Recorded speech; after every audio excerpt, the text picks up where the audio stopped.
guys, welcome back to the USS Shenzhou build. We're now going to start the most labor intensive part of this build, which is applying all of the decals. This is a wallpaper decal kit, and every single part of this ship is going to be covered in decals that give you the Aztec paneling that Star Trek ships are known for. And this takes quite a bit of time and effort and a lot of decal setting solution.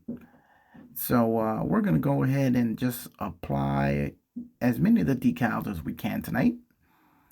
So why don't you guys just hang out and apply with me.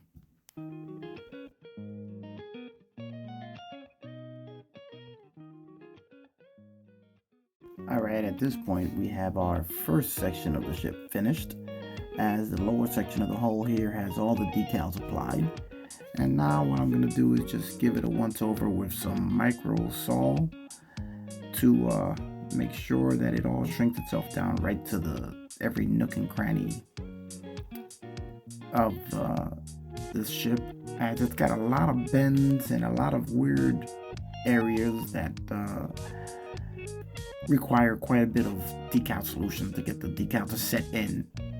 So you're going to have to do quite a bit of work when you do this, just to get all the decals to sink into all the nooks and crannies.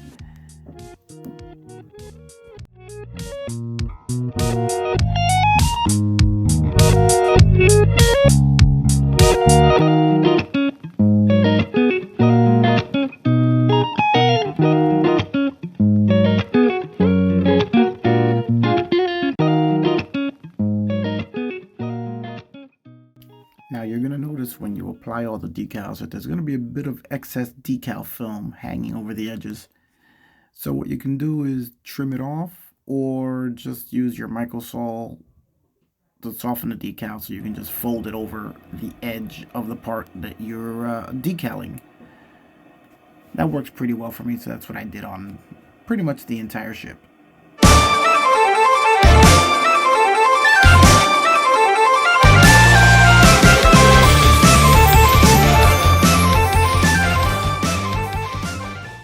Okay, now we're going to start with the lower part of the saucer section. This is where the majority of your decaling is going to take place. There's a whole bunch of decals that go attached to this. And again, it's got a bunch of curves and weird shapes that these decals have to conform to. So you're going to really need to dip into your supply of decal solvent.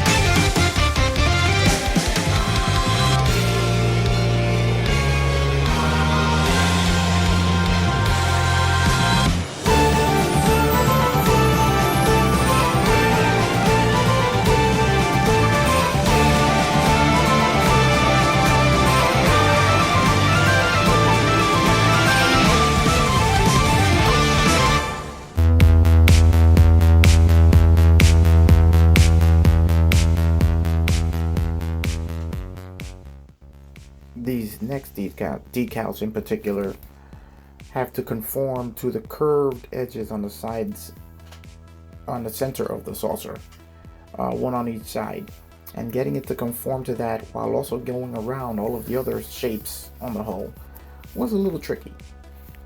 Took a little bit of effort, but finally got it in there, and with a lot of the decal solvent, as I said before, everything melted into place and actually set pretty good. Even though I ripped one, I was able to get it to sit where it's supposed to, and you can't even tell that it was ripped, and came out pretty nice. I wish it could happen to me.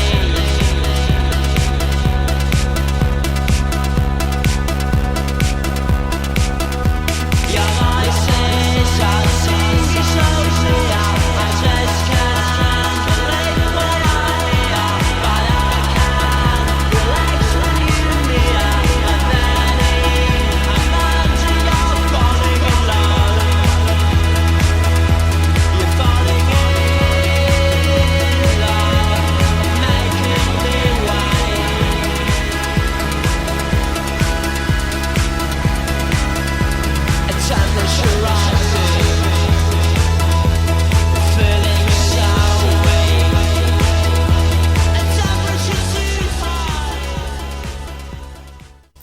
Okay, here's where things start to get interesting with these decals, as I'm applying a little color in the form of some of the markings on the ship, along with the Aztecing. This is the first one that I'm applying to the saucer section of that lower hull, and this is not as difficult as it was the last set of decals on there, but they were still a little tricky.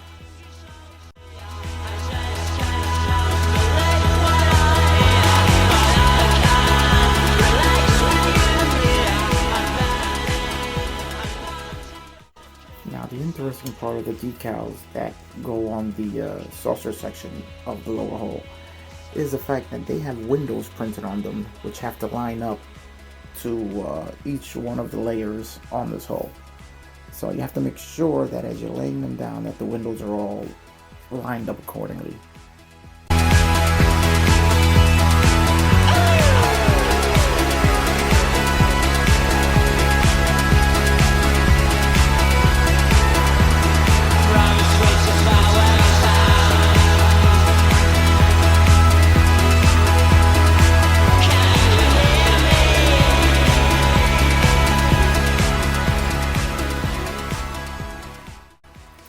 As you can see here, at this point I have most of the decals on the saucer section done, and I'm just applying the last couple that will complete this part of the decaling of this ship. The center one and then two other small decals, and I should be done. But I did notice something that was wrong with these decals, which I will point out to you guys in a minute.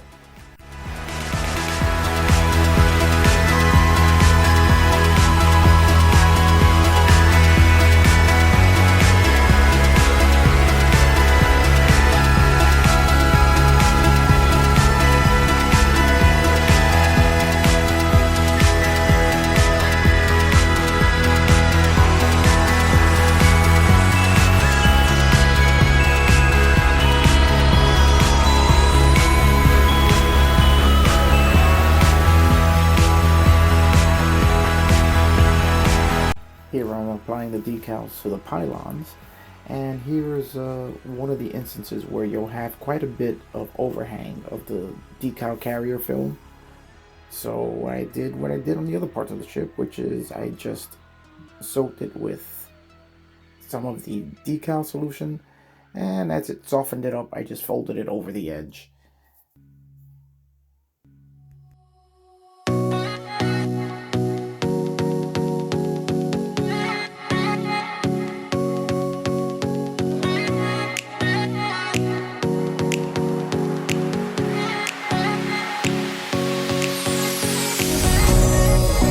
Now I'm putting together the warp nacelles. Now, while this was pretty much an easy snap fit kit, I did find just a couple of fitment issues. One being when you're inserting the colored segment into the warp nacelle, the receiver for the pin of the other side of the warp nacelle will not fit into the opening in the red colored insert, as I found that the receiver itself was just a little too wide. Let me see if I can get, there you go, here's a good look at it. So I can't get the insert to fall completely into the warp nacelle shell. As you can see here, it's just not enough clearance there. So then when you try and put the warp nacelles together, you're going to have a gap, because you won't be able to get the pin to go into the receiver and seal correctly against the warp nacelle. So what I did was I just cut off the plastic around that opening to enlarge it. And as long as you're very careful and you don't break the insert itself, you shouldn't have any problem with cutting it and installing this part. As once you remove the excess plastic and trim it all back, make sure you have enough clearance to go around that receiver, you can slot it into the warp nacelle, and you'll find that it goes completely around the receiver there and falls right into place. So now what you can do is just install the other half of the warp nacelle, clip it all together, and you should get a pretty nice seal.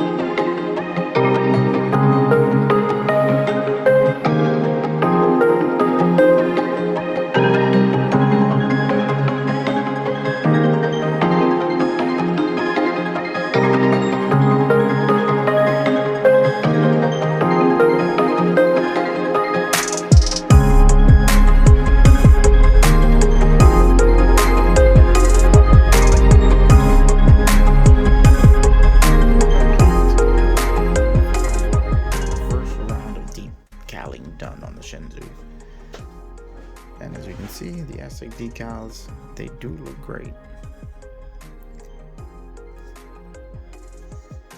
Now I'm wondering if I should have gone with a slightly darker color, but I'm happy with the way this looks. I may actually have to get another one and try it with a darker color just to see if how much different it would look. Now, what I want to point out here is just a couple of things. First, there is one big mistake on these decals. As you can see, these windows here are printed on the wrong section of the decal. As if you look here on this side where it's correct, you can see the windows are supposed to be on that leading edge there. Whereas here, they're printed in the wrong section. They're in completely the wrong place. Don't know if Pololites is aware of this mistake. I'm hoping that they correct it on future versions of this kit, as I'd like to get another one and build it and hopefully have the proper decaling done. So this is just one issue with the kit, which I have found. Other than that, it goes together pretty well. The decals will take quite a while to apply, as there's got to be over 100 of them. And we have the lower section of the ship. All the decals are applied here. They do look good. They apply very easily.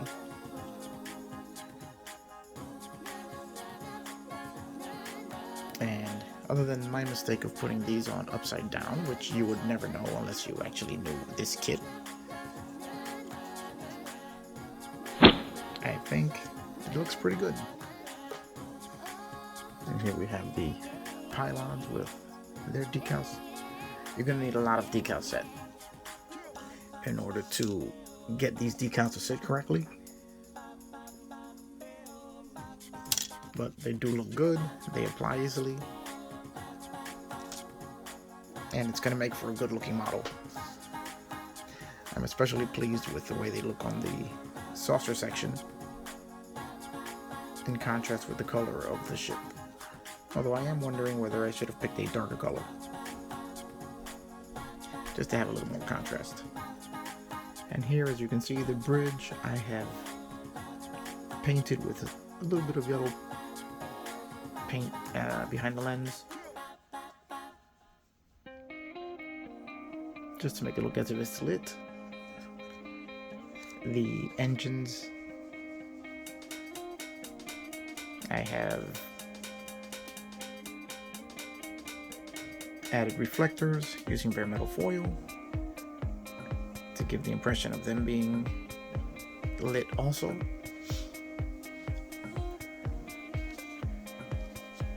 As I showed earlier, there was a little issue with mounting the red interior pieces of the engine, but I've sorted that out, so we have the engines together. So we just have to do a little bit of touch-up painting and finish the rest of these decals, which we still have quite a few left before this project is done.